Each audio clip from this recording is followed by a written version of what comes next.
Sebahagian dari kita mungkin pernah mendengar peristiwa pembajakan pesawat yang terjadi di Indonesia. Salah satu peristiwa pembajakan pesawat yang pernah menggemparkan dunia penerbangan di Indonesia adalah pembajakan pesawat DC-9 milik Garuda Indonesia yang dikenal dengan sebutan Woyla yang terjadi pada 28 Maret tahun 1981. Tak tanggung-tanggung, Komando Pasukan Sandi Yuda atau Kopasanda diterjunkan langsung untuk melakukan operasi pembebasan sandera. Letkol Sintong Panjaitan pun menerima perintah dari Komandan Kopasanda atau Kopassus saat ini, Brigjen TNI Yogi S. Mehmet, untuk bersiap melakukan operasi pembebasan sandera.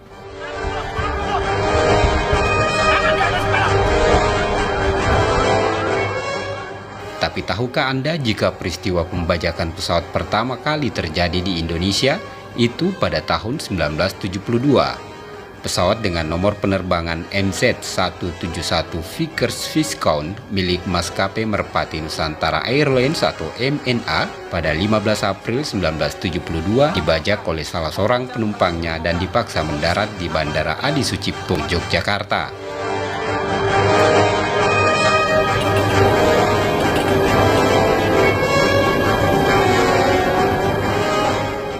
Pada saat itu pesawat sedang mengudara di ketinggian 14.000 kaki di atas Tegal. Ketika salah seorang penumpangnya memaksa masuk ke kokpit, salah seorang awak kabin melarang sang penumpang, yang belakangan diketahui bernama Hermawan, memperlihatkan 2 buah granat buatan RRT yang digenggamnya dan mengancam pilot Kapten Hindiarto dan kopilot Kapten Soleh untuk memutar haluan pesawat ke arah timur.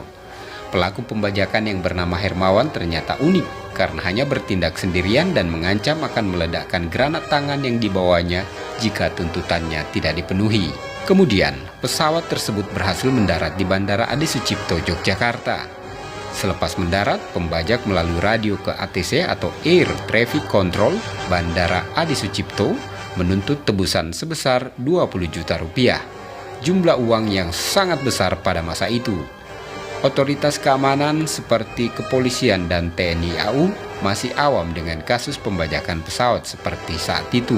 Namun Komandan Lanut Adi Sucipto bergegas mengerahkan pasukan Komando Pasukan Gerak Cepat atau sekarang Paskas TNI AU untuk mengepung pesawat yang parkir di apron dengan mesin masih menyala tersebut. Tak lama kemudian petugas kepolisian Koresko 961 atau Komando Resor Kepolisian Kota Yogyakarta di bawah pimpinan Letnan Kolonel Polisi Sujono telah berada di ruang operasi bandara itu dan membicarakan strategi pembebasan sandera. Setelah beberapa menit berlalu, otoritas keamanan setempat masih bingung bagaimana caranya membebaskan para sandera karena pada saat itu belum ada pengalaman dan SOP.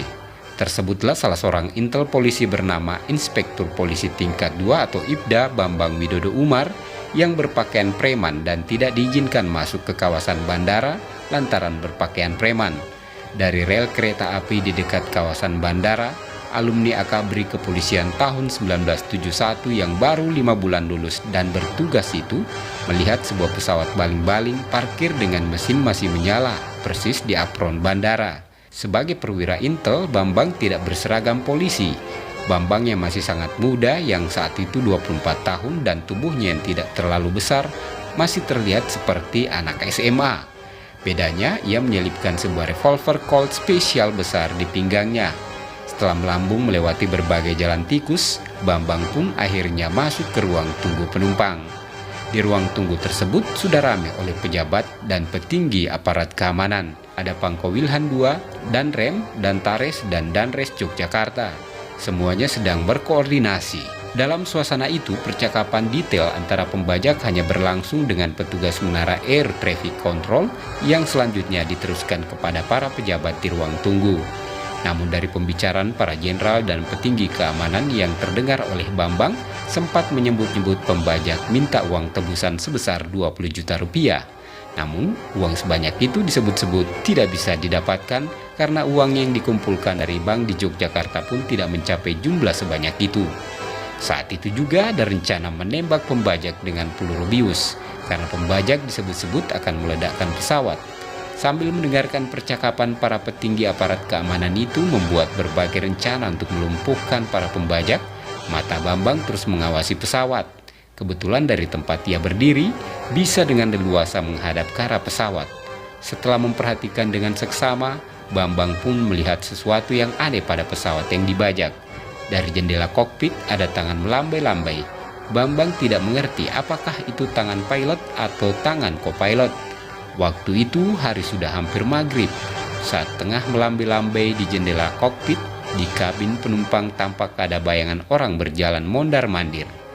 Jika jendela kokpit tertutup, bayangan orang mondar-mandir itu hilang. Keadaan itu berlangsung berkali-kali. Bambang menyimpulkan bayangan orang yang berjalan mondar-mandir itu bisa jadi si pembajak. Rupanya perkiraannya benar. Dari informasi yang disampaikan oleh pilot ke petugas di Air Traffic Control dan diteruskan kepada para pejabat di ruang tunggu bahwa pembajak mulai panik karena tuntutannya tidak dipenuhi. Dia pun ngacak-ngacak barang milik penumpang. Situasi ini benar-benar Bambang manfaatkan. Spontan saja. Berbekal pengamatannya, Bambang memberanikan diri berjalan dan berlari-lari kecil mendekati pesawat.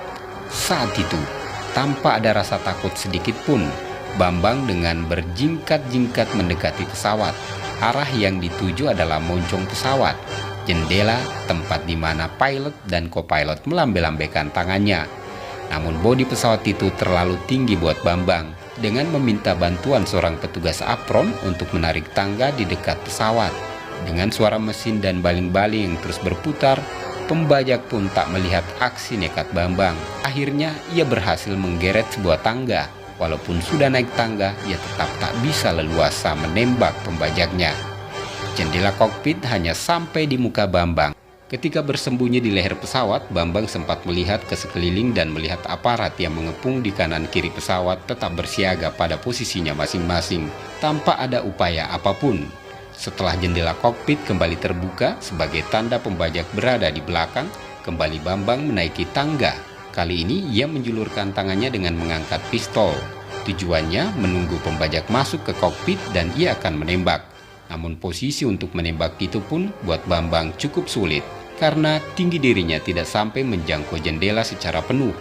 Melihat kondisi itu, sang pilot setengah berteriak, saya Auri, saya bisa menembak." Mendengar teriakan lirih pilot yang meminta pistol, Bambang pun secara refleks memberikan pistolnya kepada sang pilot.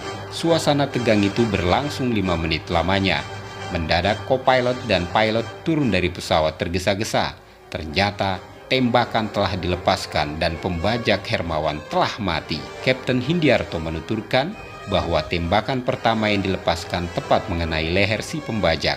3 peluru yang dimuntahkan bekas penerbang Daum atau Jawatan Angkatan Udara Militer itu menyarang di kepala Hermawan, menamatkan riwayat pembajak dan drama pembajakan pertama di Indonesia ini.